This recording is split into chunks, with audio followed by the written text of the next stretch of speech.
Hi, I'm Dave, founder of Halloween Year Round, and I'm here today ranking the Exorcist series. After watching Exorcist Believer, I just felt really compelled to go back and watch all the other Exorcist movies, particularly to see, is it that bad compared to what the rest of the franchise has given us? Ultimately, this is a very weird franchise that really shouldn't have been a franchise at all. I mean, you have The Exorcist, it is regarded as, the scariest movie ever made, one of the greatest horror movies ever made. It is certainly tied for me as my favorite horror movie with The Shining. I just think it's a masterpiece, and it always will be. And the fact that it has all these sequels that are just so not good is kind of sad. Sad that they almost tarnished the image of the original. And, to quote William Friedkin, I never bothered with any of those, except I did. But you know what I mean. So I wanted to kind of just look at the franchise as a whole, rank them all from the worst to the best. I will just be looking at the movies.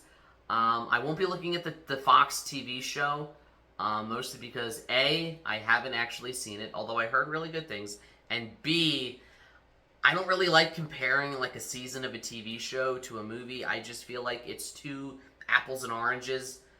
The pacing's different, the style's different. It's hard to compare them. So we're just going to be looking at the movies.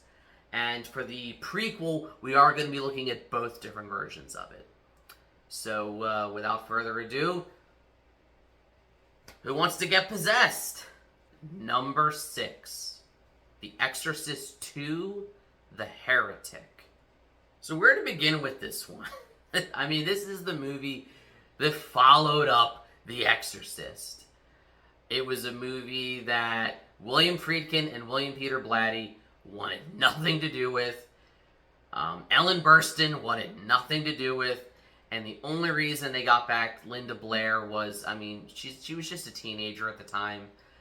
And according to her, the script they gave her was not the one they wound up using in the end because there were so many changes. And I think that had she been given the final script from the start, she probably would have passed on it too. You have this movie that really doesn't need to exist and really struggles to find reasons to exist. You have a movie that tries very hard to have this, science versus religion discussion, which, if you want to have that discussion, if you want to go down that philosophical route, great, let's do that.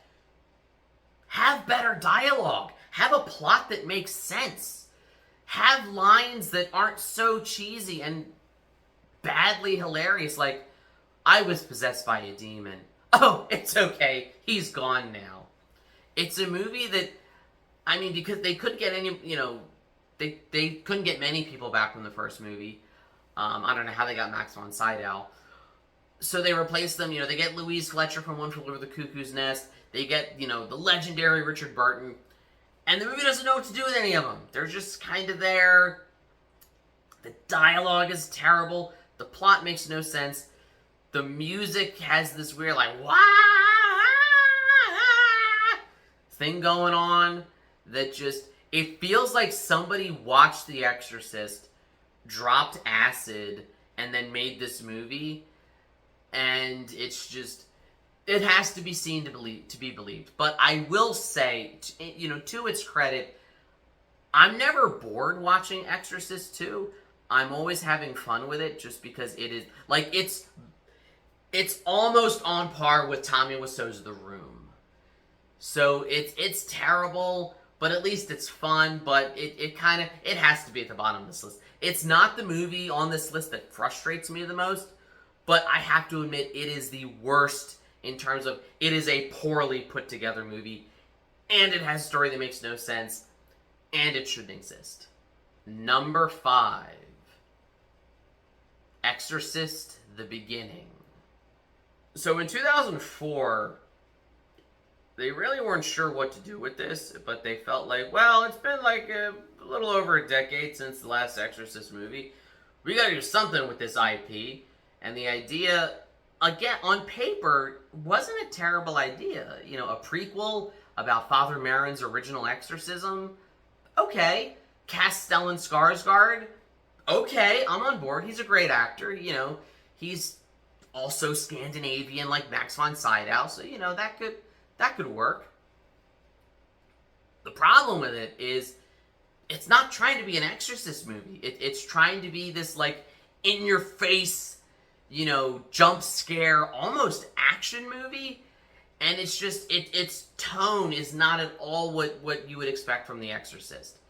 It has really bad early 2000s CGI that just look horrible today, and it's a movie that if you took if it was just a standalone movie, it would still be terrible because it's everything that was wrong with that era. It's a lot of like, you know, quick camera movements.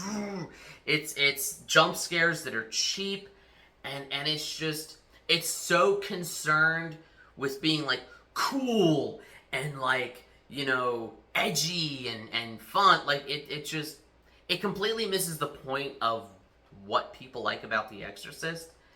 And when you learn about the behind the scenes drama, the fact that, you know, the director was fired and then they reshot half the movie, it shows because you have this jumbled mess of scenes that just don't fit together, and it feels like they got to the point they're like, well, we've already spent so much on this, I don't know, just slap the title on it and release it and you know, cut our losses. Number 4, The Exorcist Believer. So here we are at what I would call the most frustrating entry into the series. Credit to David Gordon Green, Exorcist Believer is a better put together film than Exorcist 2 or Exorcist the Beginning. It is competently shot, it is well directed, it has sequences that are tense and evoke suspense, and it has a lot of really good performances, particularly from Leslie Odom Jr., Ann Dowd, and Ellen Burstyn. But it has to rank lower on this list because it's just so frustrating that it's everything wrong with this requel trend. It is representative of all the problems with it. Again, it's a movie that could have, if had it been a standalone, it could have had the potential to be a great film, but it feels like it has to force itself to connect to the original. It brings back Ellen Burstyn, but has no clue what to do with her. It ends on like an MCU cliffhanger tease of the next movie, and it takes away all the gravitas and all the seriousness that The Exorcist always had. So it's not as bad in movie terms as Exorcist 2 or Exorcist the Beginning, but those I can at least watch and be like, well, I can have fun with how bad they are. This one just really frustrates me. And I'll put a link in the description to I have a much more full spoiler detailed review, so check that out if you're interested. Number 3, Dominion, original prequel to The Exorcist. This should have been the movie we got from the start. Exorcist the Beginning was very poorly received, and in a move that seems very reminiscent of the whole Snyder Cut thing, we got the director's cut, and it's a totally different movie. It's not a great movie, but I would say it's a good movie. It's much more philosophical. The reason the studio hated this version was they said it was too talky and boring. Have you seen the original Exorcist? It's a religious horror drama that deals with the nature of faith and good and evil. And Dominion felt like it was a spiritual successor to that. It actually felt like it could connect to the original Exorcist, and it felt like a movie, at least in tone, that was trying to emulate that. Whereas in Exorcist the Beginning, I couldn't see Stellan Skarsgård as young Merrin. Here, I believe that was young Lancaster Merrin. So it's not very often that a studio actually releases the director's cut and it's an entirely different movie. This is one of those times they did, and I think it was better off for it. So I almost wish I could just in my headcanon, this is the true prequel. Exorcist is the beginning. I crossed that off. Number 2, The Exorcist 3. So here's where it's like a massive jump in quality from the last movie on this list to this one. Because I am a huge fan of Exorcist 3. I know that when it came out, it was not very well received. It didn't do that well. But rightfully so, it has gained a cult following since, because it's not a bad movie. It's actually a really interesting, thoughtful, philosophical movie that is one part, hard-boiled crime thriller detective story, but that still explores the larger ideas and themes that were present in the original Exorcist. You've got really great performances, particularly by George C. Scott and Brad Dourif, who, I love Chucky. This is Brad Dourif's scariest role. The Gemini Killer, just the way he's like, she was ripped! Like, this is Brad Dourif at his best. George C. Scott plays a great, grumpy old man detective. It's a role that fits him kind of perfectly. And it feels like this is what a sequel should be. The fact that it was based on the book by William Peter Blatty, that he wrote the script and he directed the movie, this was his vision. And I know a lot of people criticize it for being a little too talky, a little too dialogue heavy. Oh, it's a writer's movie, yes, but it works for this. Again, the original Exorcist was very slow-paced. The exorcism doesn't happen until like the last 15-20 minutes. And this movie this is what you should do. I hate when sequels are just, let's just do the same thing again. This one takes the concepts and the ideas of the original, but it does something new and different. It's a detective story. It almost works as a standalone, and that's a testament to its quality, though. And honestly, the only thing that does hold it back is that weird exorcism scene that happens at the end, but that was only because it was mandated by the studio. All the other weirdness, I think it works for it. It has a very surreal, dreamlike quality, particularly the sequence where, George C. Scott goes to heaven and Fabio's there. So, just cuz. But this is a movie that I feel like it is a great companion piece to the original Exorcist. And I'm so happy to see that in modern recent times, horror fans are appreciating it for the excellent work of art that it is. Number 1, The Exorcist. How could it be anything other than this? I said earlier that maybe this shouldn't even have been a franchise, and were it not, we'd still have this movie. It would still be one of the greatest horror movies ever made.